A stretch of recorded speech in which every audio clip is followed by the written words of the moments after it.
welcome back to a brand new video on the channel, guys. So what I have for you guys today is going to be another episode of the Championship Roundup, and in this video here today, guys, we are going to be rounding up all the action that did take place in the Championship yesterday on Boxing Day, and we have no shortage of Championship action to go ahead and talk over. It was a really busy day in the Championship, and we've got a lot to talk over. So I hope you guys all did have a fantastic Christmas, and as always, guys, I'll be very interested to know as to what did you make of your team's performance this on Boxing Day, as like I said, we got a lot to talk over in this video, and I'd also love to know from you guys, what do you think was the best goal on Boxing Day and what was the best result? In terms of what was the best goal, we have got a lot of contenders for this one, as we saw some absolute crackers go in. And just before we do get into any of the individual games, guys, I will include your comments on screen now, so if any of you guys did successfully manage to get any of your score predictions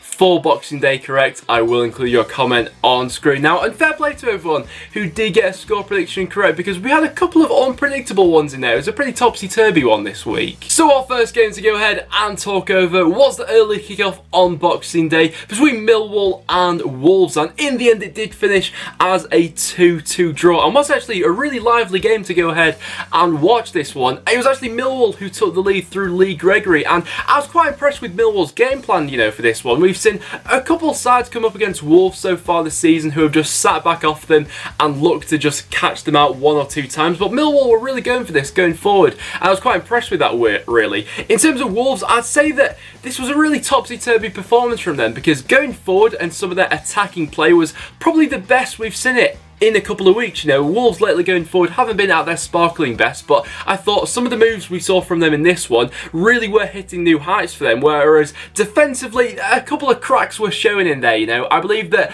Wolves also picked up a couple of injuries in this one as well. I believe that both Bolly and Caballero both had to go off injured, so Wolves will be hoping for their sakes that they won't be long-term injuries, but in the end probably either side could have gone ahead and won this. You know, both teams did have other chances apart from the goals that were scored. You know, one from Wolves especially, they had a free kick near the end, and Helder Costa had a decent chance as well, but overall I was impressed with Millwall, and a good point for them. Then our next game saw Michael Preston go ahead and draw 0-0 with Barnsley, so not the game of the weekend to go ahead and talk over this for this one. You know, it wasn't the best spectacle. In terms of clear-cut chances, there weren't really all too many of them. I did think that both goalkeepers, both Davis and Maxwell, had decent games in this one. You know, in the second half of Preston, I thought Chris Maxwell made quite a few decent saves actually to go ahead and keep Barnsley out, and Adam Davis in the first half made a few decent saves for Barnsley.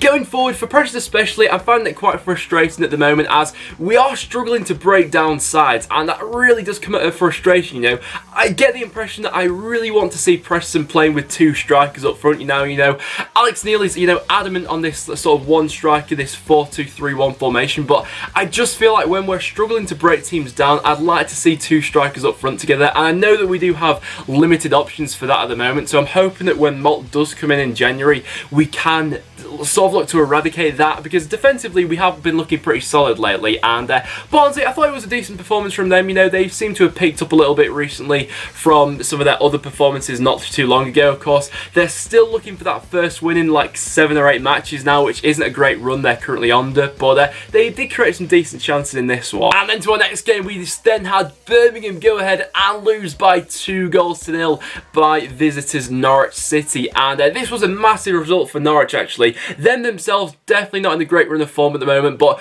the player of this match just had to be Alex Pritchard. What an unbelievable difference he's been able to make for Norwich City going forward. You know, when he's able to play in the final third with that bit more freedom, and he's got players in and around him who are also in form, you can really see Alex Pritchard do some damage. You know, in this one he managed to score one and assist one as well. That assist for the Josh Murphy goal was absolutely sublime from him. But talking over Birmingham City, still rooted bottom of the Championship, and under Steve Cottrell, I just don't know where this Birmingham side's going. You know, with other sides at the bottom, I get the impression that they're all building towards something. It may not always come off every time, but everyone else is building towards something.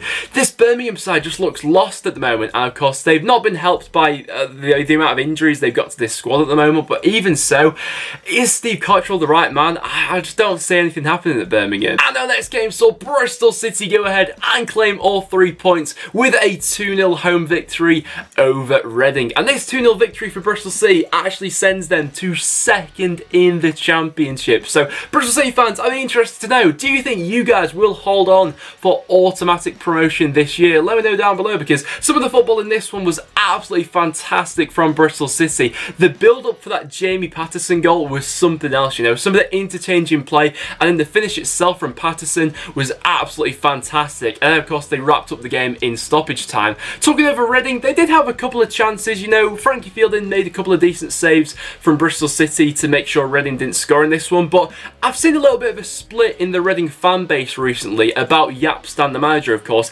This season, Reading, you know, they've slipped below their standards, you know. They made the playoff final last year and they've just not looked like the same side this season. So what I'd be interested to know from Reading fans is, what's your current opinion on Jaap Stam? Are you willing to give him, you know, the January transfer window to try and get this season a little bit better, or do you think you're in need for a change? Then our next game saw Leeds go ahead and pick up all 3 points with a 2-1 away victory over Burton Albion. And this victory for Leeds, I don't think it can be taken lightly, you know. Burton have picked up some really decent results lately, and going away to Burton isn't really the easiest game in the Championship, you know. They are quite a decent defensive side, Burton, and they actually took the lead in this one through Naylor, and a little bit of slack defending from Leeds, I thought. And after that, Burton probably did have a couple of chances to go ahead and make it 2-0, and had they done that, this may have been a different game. But in the second half, they did let Leeds into the game a lot more, and some of the Leeds attacking talent on show for this one. Pablo Hernandez scored an absolutely peach of a free kick, a really nice one from him. That's 2-2 for him now, and he looks to be in really good form at the moment. And then Kemar Roofe managed to go ahead and get the winner for Leeds. A fantastic through ball from Ronaldo Vieira from midfield. Saw Roofe, and Roofe playing down the middle really is an option, you know, for Leeds this season. And his pace going forward, and he was so composed when he got into that finishing position. Leeds, of course, currently 5th in the Championship and plodding along nicely at the moment. Then our next game saw Cardiff go up against Fulham, and what a result this was for Fulham in the end, as they managed to go ahead and claim a 4-2 away victory over Cardiff. And of course, this season we've, you know, associated Cardiff with being defensively stable and having an exemplary home record. None of that wasn't showing this one, you know. Fulham going forward, there is a bit of a frustration with me in Fulham, you know. If Fulham had played to this capability all season, they'd be so much higher up in the Championship. And, you know, what was on show in this one was more of what they were like playing towards the tail end of the last season, you know. Going forward with some fantastic wingers cutting inside and some great build-up play through the midfield.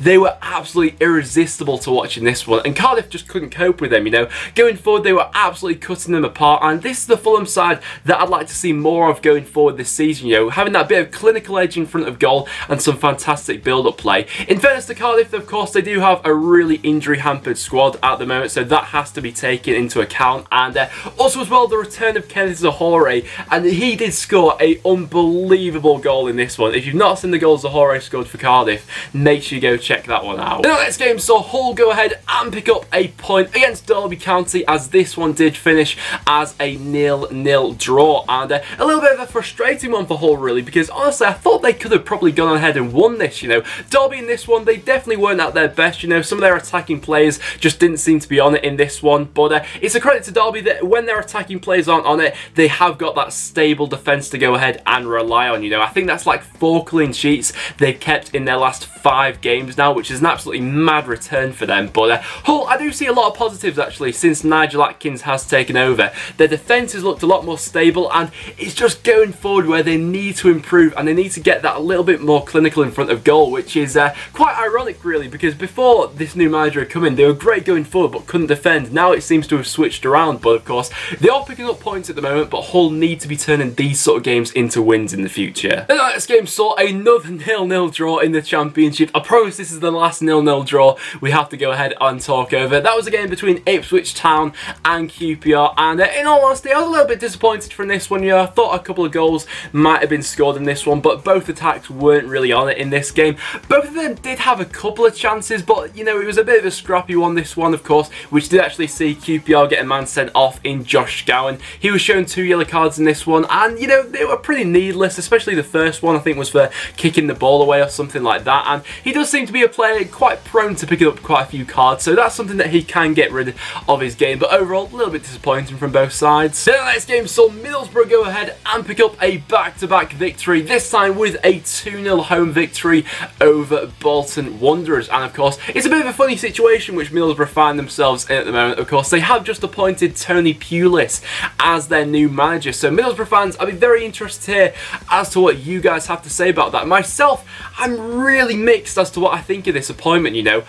On the one hand, you know, in English football, Tony Pulis has been that classic guy, you know, to keep teams in the Premier League, and dropping down to the Championship now, it'll be interesting to see how he does adapt, of course. He has managed in the Championship before, but albeit that was back in, like, I think 2008 with Stoke or something like that, so, you know, it's a different type of management from trying to get a team promoted to trying to keep a team up, you know. It's a different mentality you have to go about, so I'm intrigued to see how Pulis will actually do at the hands of Middlesbrough, but Middlesbrough picking up back-to-back victories. Yeah, look, you know, it's a bit of a funny situation they find themselves in because their last performance under Gary Monk was actually very good, and so they just had to pick up from where they left off last time. Bolton did have a couple of chances in the first half to take the lead, and had they scored them, it might have been a different game, but Middlesbrough going forward looked pretty decent. And talking about teams who look pretty decent going forward, the same could be said for Sheffield Wednesday, who managed to go ahead and put 3 goals past Nottingham Forest, and of course they're still on the search for a manager. You know, when I'm recording this, they've still not approached anyone or anything like that, so Wednesday fans, I'm still interested to hear as to who you'd like to see come in. But the first goal Wednesday scored, oh my word, it was an absolute rocket from Adam Reach, and definitely a contender for the goal of the weekend. You know, I think the ball came out from a corner, fell to him on the edge of the box, and then he absolutely rocketed it into the top corner, and Wednesday they managed to pounce on that, getting a penalty late on in the first half. I think it looked like a little bit of a soft penalty to me, but nevertheless John Rhodes managed to convert it, and then after that Nottingham Forest just had an absolute flurry of chances, and I have no idea how they didn't stick any of them away, and this has been a bit of a problem for Forest, you know, this season, creating chances but not being as clinical as they need to be, and defensively, you know, they've still got a lot of issues to iron out, and it was Lucas Joe who wrapped up for Wednesday. Then our next game saw Sheffield United go ahead and put 3 past Sunderland, and I mean, this was just a really one-sided game. Let's not joke around about this one, you know.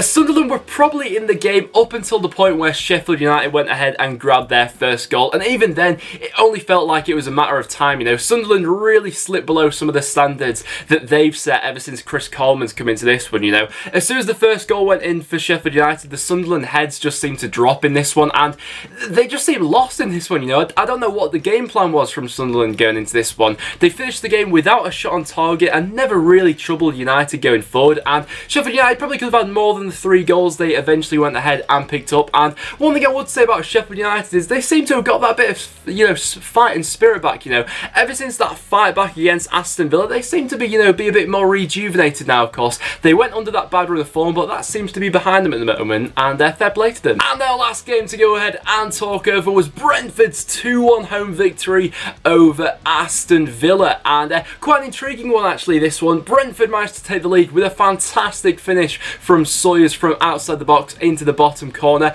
Josh Allen managed to get Villa back into the game, but it was Lasse Vibe who managed to seal the 3 points for Brentford. He's in a fantastic run of form at the moment, but the player of the match for this one had to be Sergi Canos. I was watching this one, and every Brentford attack just seems to be going through him, and when he's, you know, really confident and playing to the best of his abilities, he can absolutely rip teams apart, and he can really be devastating. And to watch him in this one, he was an absolute joy. And Aston Villa, though, I was really disappointed with them. Their form over the last 5 games has really slipped, you know. From one point, you know, they were looking like they may push for automatic promotion this year, but they've really sunk. And I'd say that ever since John Terry's been injured and been out the side, defensively, you know, they've been nowhere near organised enough, and, you know, some of the goals they've been conceding lately have been really cheap ones, so they need Terry to come back into the squad as soon as possible. But one thing I also wanted to touch on when talking about Aston Villa was the tactics at the moment Aston Villa just seem like such a one-dimensional side, you know. In the second half when they brought Davis on, their game plan was literally just to play long ball and then try to get something from that. It was so poor to watch from Villa, that. And Steve Bruce at the moment, he needs to do something with this Villa side, because some of the attacking players he's got available to him are capable of so much more when you play in a different style. But this way that Villa are playing at the moment, just so one-dimensional, it's not going to work for them. But that's not taking anything away from Brentford. They were fantastic. So there, guys, were all the matches that did take place on Boxing Day. So how did your club perform, guys? Let me know in the comments down below. So in terms of my result of Boxing Day, I'm going to go ahead, I'm going to have to give it to Fulham for getting that fantastic 4-2 away victory over Cardiff, and what a victory that was for them. And then in terms of my goal of Boxing Day, now this is a struggle, and I've changed my mind quite a few times when going ahead and picking this one. You know, we've got a whole lot of contenders for this one, so I'm interested to hear what you guys have to say. But for me personally, I'm gonna go ahead and give it to Adam Reach. It was outrageous, his goal against Nottingham Forest. The amount of power he got behind that strike,